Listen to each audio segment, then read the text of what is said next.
Karibu Wina Media upate habari mbalimbali za michezo, uchambuzi kutoka ligi kuu Tanzania bara. Subscribe na bonyeza alama ya kengele ili uwe wa kwanza kupata habari zote hizi.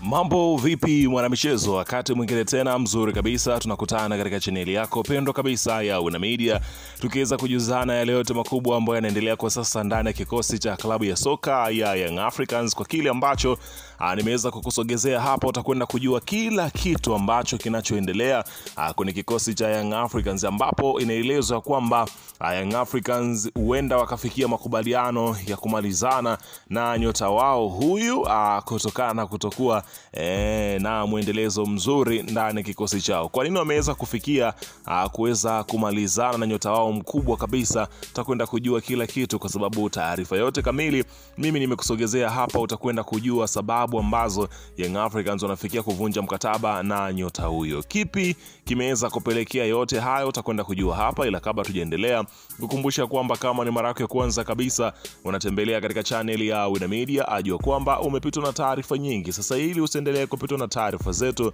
acha kufanya ni kitu rahisi kabisa. Kwenye simu yako ni kubonyeza tu ano jekundu liloandikwa hapo no subscribe, na kisha ukabonyeza alama ya kengele iliyoko hapo chini pembeni. Kufanya hivyo kutakuwezesha wewe kupata taarifa zetu popote pale unapokuwepo, pasipo kuweza kuhangaika huku na kule kwenye kutafuta taarifa. Taarifa zinakuwa zinakufikia moja kwa moja kwenye simu yako. Karibu tuzungumze hili ambalo linaloendelea kwa sasa kwenye kikosi cha klabu ya soka ya Young Africans. Bana, Yanga mara baada ya kuweza kuonyesha makali yao kwenye ligi kuu ya soka Tanzania bara, wakiwa juu ya msimamo wa ligi kuu ya soka ya Tanzania, wanaendeleza ubabe wao huku wakiweza kuweka mgomo wa kutokucheza dabi ya Kariakoo kwa kile kilichoweza kutokea mara baada ya Simba kuweza kugomea mchezo. Nao wamegomea hata ratiba mpya ikipangwa, basi hawako tayari kuweza kucheza mchezo huo. Sasa tukiachana na hayo ya ratiba ya mchezo huo kudaiwa kwamba itakwenda kutangazwa hivi punde, lakini klabu ya soka ya Young Africans wao wanakuambia kwamba wanataka kushusha vyuma hivi, na hivi vyuma vikiweza kushuka kwenye kikosi cha Young Africans, basi nyota hawa hawatapaswa kuendelea kubakia ndani ya kikosi cha klabu ya soka ya Young Africans, kutokana na kile ambacho nyota hawa wanakuja kukiongeza kwenye kikosi cha klabu ya soka ya Young Africans. Klabu ya Yanga unaambiwa imeonyesha nia ya kuwasajili wachezaji watatu kutoka Singida Black Stars katika dirisha kubwa lijalo la usajili. Wachezaji hao ni mshambuliaji hapa nazungumzia Jonathan Sowai. Sowai alijiunga na Singida Black Stars katika dirisha dogo la usajili na ameonyesha kiwango bora, akifunga mabao 8 katika mechi ambazo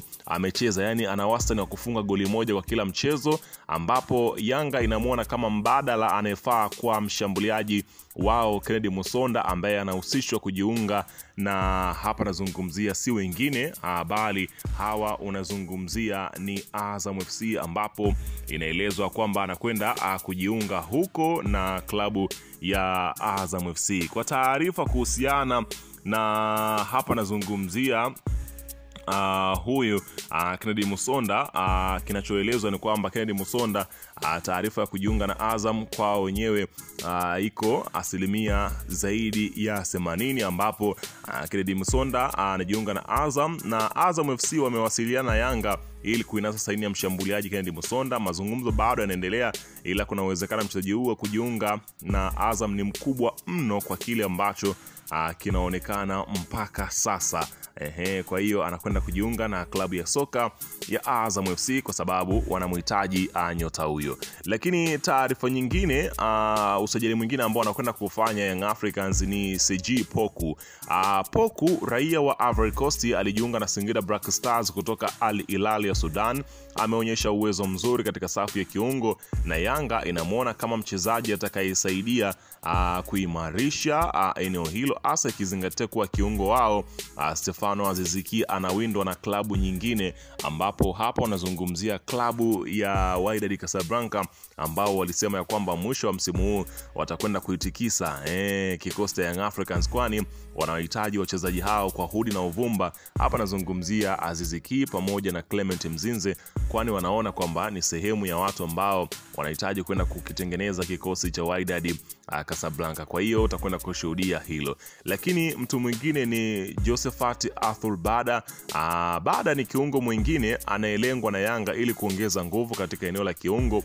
Uwezo wake wa kucheza nafasi mbalimbali za kiungo unamfanya kuwa chaguo linalofaa kwa klabu hiyo. Licha ya changamoto za kutafuta matokeo mazuri, uongozi wa Yanga chini ya Rais Hersi Said unaendelea na mikakati ya kuimarisha kikosi kwa msimu ujao kwa kufanya usajili wa wachezaji wenye uwezo. Hata hivyo, ni muhimu kutambua kuwa taarifa hizi ni tetesi za usajili, zinaweza kubadilika kulingana na mazungumzo na makubaliano yatakayofikiwa kati ya klabu husika na wachezaji. Unaona bana, hapo kiweza kuzungumzia kile ambacho kinachoendelea kwa sasa kwenye kikosi cha Young Africans, ambapo kila mmoja amekuwa akiweza kuzungumza la kwake juu ya sajili hizo. Lakini kuhusiana na tarehe ya dabi, kila kitu kimewekwa wazi, ambapo wakati bodi ya ligi kuu Tanzania TPLB ikiwataka wadau wa soka kuwa watulivu kipindi hiki, wakiendelea kusubiri taarifa zitakazotolewa kueleza kwa nini mchezo wa Simba na Yanga ulikuwa uchezwe Machi 8 mwaka huu au kuchezwa, na hatima yake mechi hiyo kwa sasa inaonekana kuwa njia panda kufanyika. Mwenyekiti wa bodi Steven Mguto alisema kwa sasa hawezi kuzungumza chochote mpaka hapo kikao kitakapokaa na kutoa maamuzi. Kwa sasa siwezi kuzungumza chochote juu ya sakata hilo. Ninaomba wadau na wa soka wawe na subira. Tukimaliza kikao chetu tutatoa taarifa kwa umma. Mwenyekiti huyu alisema maamuzi yatatolewa hivi karibuni, kwani uchunguzi bado unaendelea kufanyika mpaka sasa. Alisema licha ya Yanga kutoa taarifa ya kutaka uongozi wa chini ngazi, hawezi kusema mpaka hapo watakapotoa tamko lingine. Subirini tamko lingine kutoka kwetu, na sisitiza kila kitu kitawekwa sawa, maana kwa sasa kila mtu anazungumza anachojua. Klabu ya Yanga jana ilitoa taarifa rasmi inataka haki yake ya ushindi wa pointi 3 na mabao 3 baada ya kile walichoeleza kuwa wapinzani wao Simba kugomea mchezo wa ligi kuu Tanzania bara uliotakiwa kuchezwa Jumamosi iliyopita. Taarifa iliyotolewa na klabu hiyo ilieleza kuwa baada ya kikao cha dharura cha kamati ya utendaji kilichofanyika kwa njia ya mtandao, kamati ilijadiliana na kubaliana mambo mbalimbali, ikiwemo kutaka haki yake ya ushindi kama ilivyoelezwa kwenye kanuni pindi timu moja inapogomea mechi. Klabu ya Yanga inataka kupewa haki yake ya ushindi kama ilivyoelezwa kwenye kanuni pindi timu moja inapogomea mechi. Kamati ya utendaji pia imekubaliana kutoshiriki mchezo namba 184 kwa tarehe yote itakayopangwa, ilieleza taarifa hiyo. Mbali na hilo, kamati hiyo ilitaka shirikisho la mpira wa miguu kuivunja kamati ya utendaji wa ligi kuu kutokana na kutokuwa na imani namna gani ambavyo wanaiendesha kile kilichoweza kutokea.